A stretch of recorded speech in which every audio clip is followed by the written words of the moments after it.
I think we can get confused with these word problems if we try to take it all in at once. So let's just start little by little here. Jane is 3 miles offshore in a boat. I'm pausing right there and I'm making Jane. Here's Jane. Oh, that's a terrible boat, but there's Jane in a boat. And then 3 miles offshore. So here's my shoreline. 3 miles. And which is to reach a coastal village 7 miles down a straight shoreline from the point nearest the boat. So here we are. If this is 0 miles, this would be 7 miles away because it said 7 miles down a straight short line from the point nearest the boat. The boat needs to go straight to shore, right? To find the nearest point from the boat to the shore. So that distance is 3 miles. And this distance here is 7 miles to the point that they're trying to go to. So she can row 2 miles per hour and can walk 5 miles per hour. So where should she land her boat? So you could go straight to shore and then walk, right? Because she can walk faster than she can row. Or maybe it's going to save us some time if we make a diagonal distance to shore and then walk. So that's really what we want to be considering is this diagonal distance. Let's see here. If we call this x, we don't know how far to row. Actually, let's see. I gotta pause it. I'm not sure what to do next. I'm sure there's multiple ways of doing this, but here's the way I thought of. Okay. So this distance right here, we could consider this like the shoreline we spent rowing. So we'll call this x. And if we call this distance x, then we have an expression for over here while we're at it. This is 7 minus x, right? Because if you went 2 miles of the horizontal shoreline rowing, then 7 minus 2 makes 5 miles walking. Okay.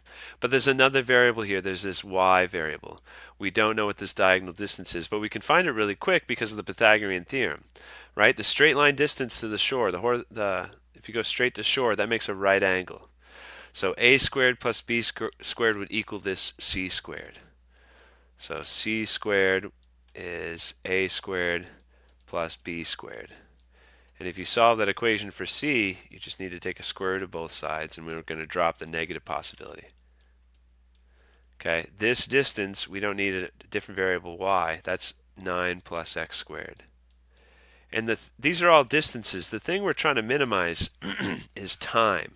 So we want to come up with an equation for how much time we spent on this traveling, this journey. There we go. We want to find out the minimum amount of time to spend on this journey. So the journey is dictated by two things: the amount of time we spent rowing, which is going to be the distances right here for the rowing, and it's going to be the amount of time we spent walking, which is dictated by this distance. Okay, so this is a distance, and if you remember, distance is rate times time. They gave us some rates to help us out. Okay, so if we want to find out how much time we spent rowing based on x, okay, then it's going to be, if we solve this equation for time, just divide that r from both sides. The time we spent rowing is the distance divided by the rate. Okay, so it's the distance, which is right here, this expression, divided by the rate. And for my problem, they can row 2 miles per hour. So this represents how much time. So this is like 2 miles. 2 miles divided by 2 miles per hour makes 1 hour spent rowing, right? Okay, so that represents the amount of time we spent rowing. And then for the amount of time we spent walking, this is the distance. And then to calculate time, we take the distance divided by the rate. So the rate is, here I'm going to write these off to the side. The time is the time we spent rowing, which is the square root of 9 plus x squared. And then we said we're going to divide that by 2 because it's distance divided by rate. And then the time we spent walking is the distance we spent walking divided by the rate, which is 5 miles per hour. Okay, so we have an equation for time. It's got just one variable, so we know how to do this with calculus. You want to take a derivative and set it equal to 0. So look, this is a 1/2 power, right? So the 1/2 comes down and multiplies to the 1/2 that's already going on.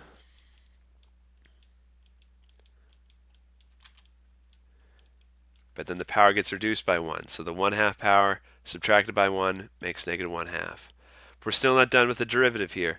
We need to multiply by the derivative of the innermost function by 2x.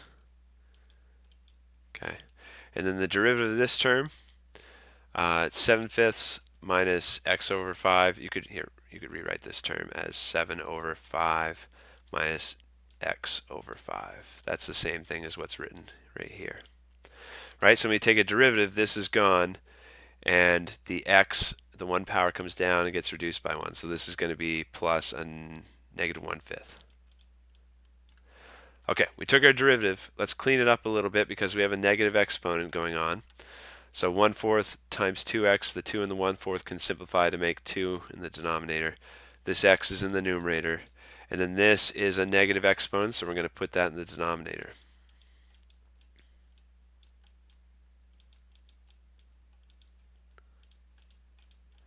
Okay, so I just rewrote the derivative. And if I'm trying to maximize or minimize with calculus, I set a derivative equal to 0, and then I solve. I also want to consider the places where the derivative fails to exist.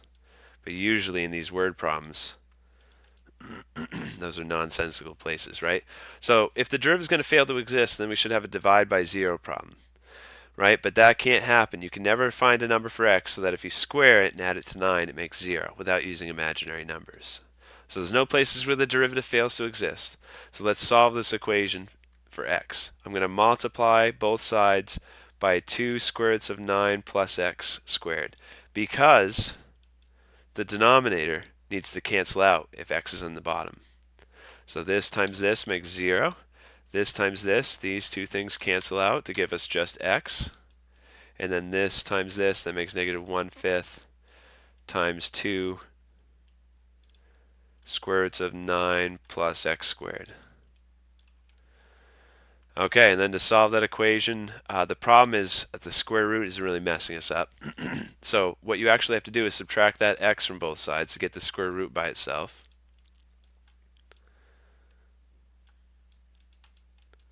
And then what you can do is you can square both sides.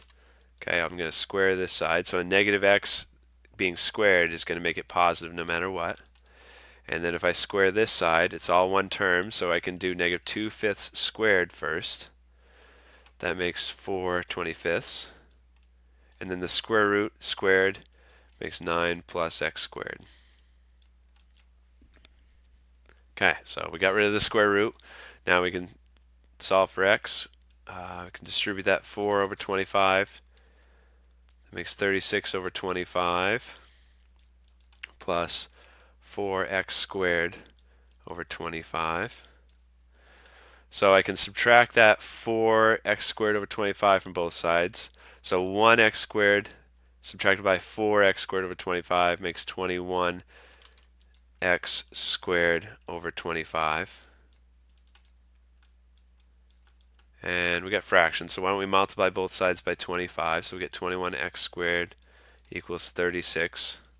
Just finish solving that equation. Divide 21 from both sides. So you're going to get x squared equals 1.714. So we need to square root both sides to finish getting x by itself. So I got x equals 1.3. And remember what x is. X is the distance we spend going this way. And that's actually what the question is asking. Where should she land her boat? So you should land your boat 1.3 miles along this horizontal distance. Okay? And then that means you'll be spending 5.7 miles walking, roughly, because I rounded.